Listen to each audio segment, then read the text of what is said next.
Hi, and welcome in part 3, and we're going to take a look at the harlot city of New York. And you see how the face of the old woman, she's named Madame Q in the movie The iPad Goat, how that resembles the coastline of the area of New York. And at this portion in the video, she's responding to something she is frightened about, and most likely an attack of sorts or an explosion. And in response, she wields her wand, her witchcraft, but we know that at this time, her witchcraft or adultery will no longer sustain or save her. So if we look at what is happening in the world this week, we see an interesting event in addition to the World Economic Forum, where we expect Trump and Greta Thunberg to be pitted against one another. And I wrote an article about that this week, and you can click on that over here. Another significant prophetic event is happening in Israel, and that is attracting a lot of New World Order high flyers, both leaders of government and royalty. And note how its marketing is laced with occult imagery embedded in trauma, resonating with, again, the iPad Goat. And yes, this blood red serpent hand is an official logo of the venue. So it is the World Holocaust Forum 2020, and it's held on the same day that we expect the Doomsday Clock to issue an announcement. And over here in the video, you see in the opening scene of the iPad Goat how this scene of the enclosed encampment resonates with an Auschwitz-style encampment. So on the same day this conference is held, in addition to the World Economic Forum still continuing, we also expect the people of the Doomsday Clock to put forward a communication. So this week is prophetically really charged, and especially the combination of the World Economic Forum celebrating both commerce and money, usurping God's authority as the owner and husbandman, in addition to this Jewish forum, this World Holocaust Forum, commemorating a Holocaust or burnt offering.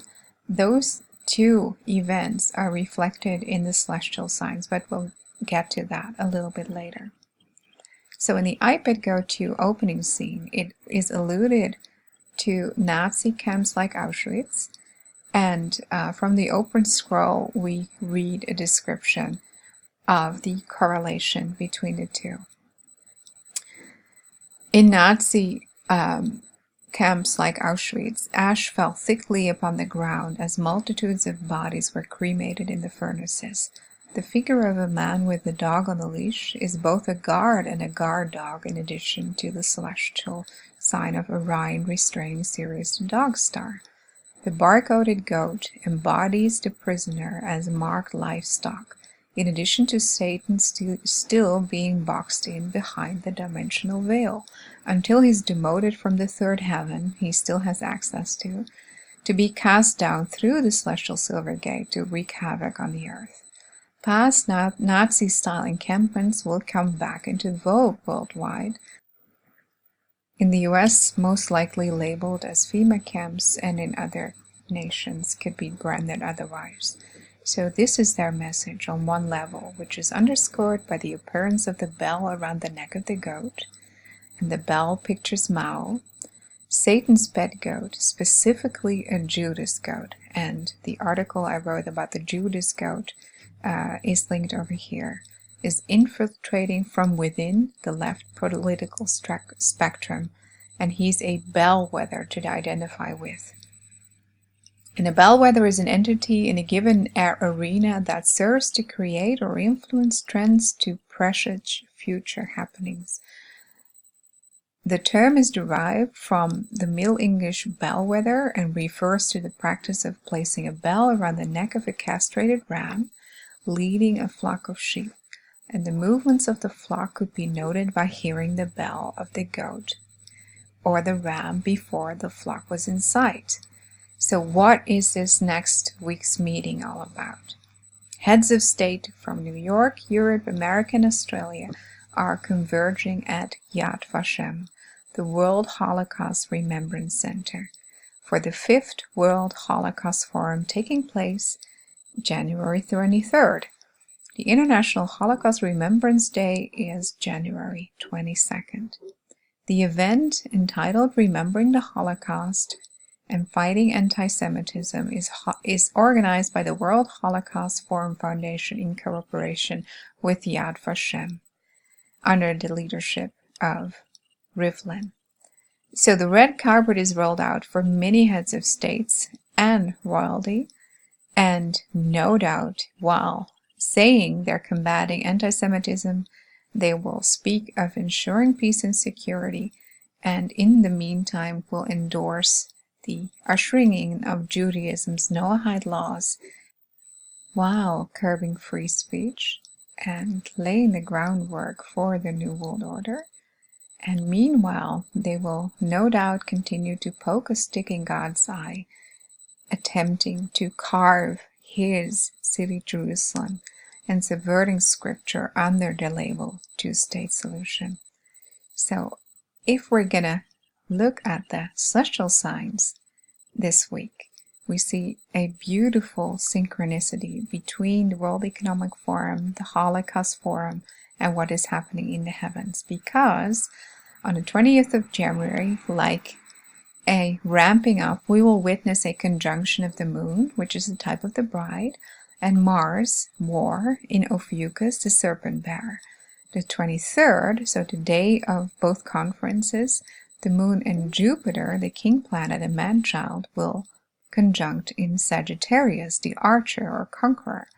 And then on January 25th, we will have the celebration of the Chinese New Year on their lunar calendar.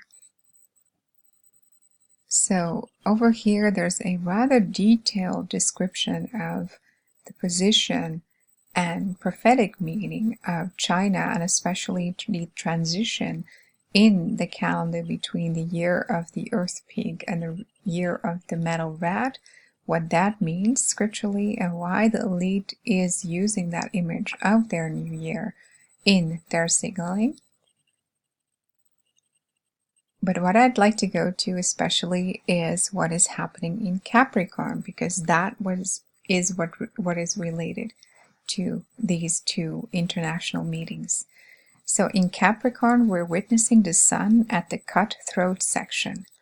We may witness the first expected sighting of the crescent moon in Capricorn, January 25th or 26th, in addition to seeing Mercury and the sun. The sun will be at the throat-cutting section of the goat, potentially pointing to judgment and sacrificial atonement. I'm gonna give you a sneak peek of what that looks like. It's easier to form a picture then. So this is the sign of Capricorn on January 25th, and we see that the sun is entering the throat section of Capricorn. And Capricorn, this portion, the goat, the sacrificial goat, but also the scapegoat, transitioning into a fish in this section. So the sun will be at the throat section, where usually when it comes to a goat sacrifice, its neck is cut, and the moon and Mercury will be exactly at this transition point. So Mercury biblically points to the messenger and chief speaker, but its name is derived from the pagan god of money and commerce, also the god of thieves that guides the soul to the underworld. And this resonates really interestingly with the annual World Economic Forum, which deals with commerce, with money, and also with thievery, because there's lots of thievery going on in these realms, and maybe even potentially the tie to the underworld. So to the occult, Mercury is a depiction of the Shining One, Lucifer, promising to return and appear to help humanity in the new age and order at the end of days.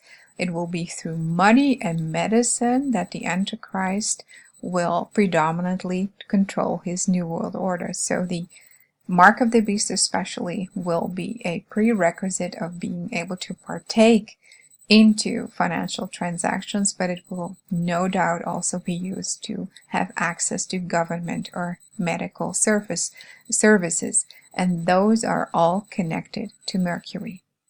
And we also recall the Lord saying that he would come as a thief to those not watching and waiting. So it's interesting in this light that the World Economic Forum, honoring the god of money and commerce, is precisely convening this week, just like the Holocaust Remembrance Forum in Israel, resonating with the sacrificial goat offering the sun, moon, and Mercury point to as well. So the heavenly bodies will not just be in the sign of Capricorn the 25th, but the 26th also. And I will show you in this picture the transition of the 25th into the 26th, where you can see that the sun has progressed towards the next section. Mercury is now in the fish portion, and the moon is at the tail star, the Neb Algedi, still within the confines of the celestial sign of Capricorn.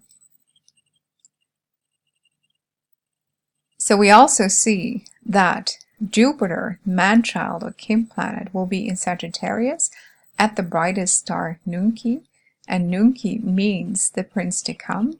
I'll show you a visual of that as well.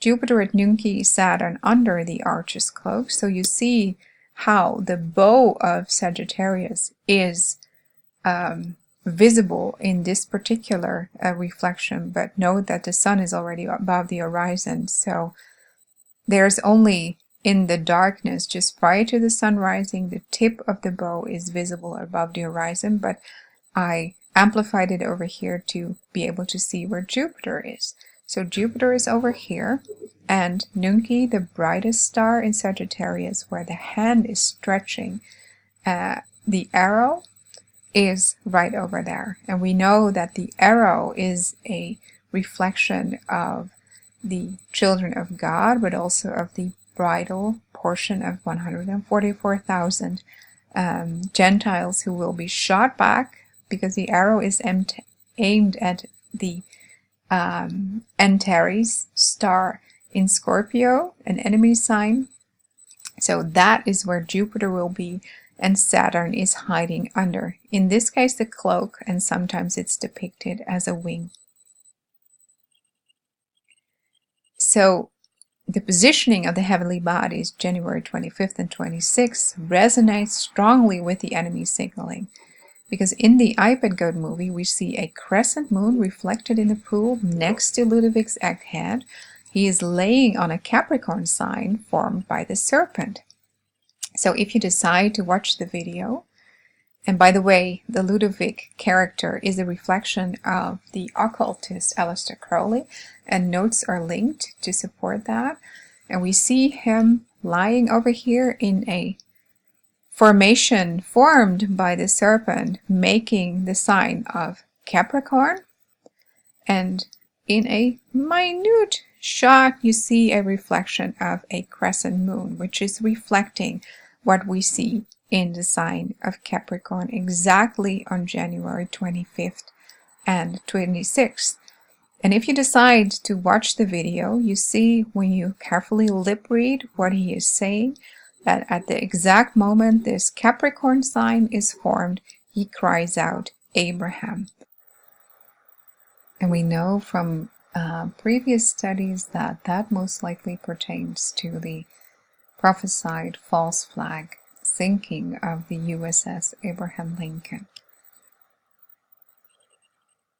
So in the next video, I'm gonna continue with the meaning of Capricorn in the Bible, but also what the elite think of Capricorn and how that points forward to the Antichrist coming. in addition to the sign of Jonah, because they are all interconnected.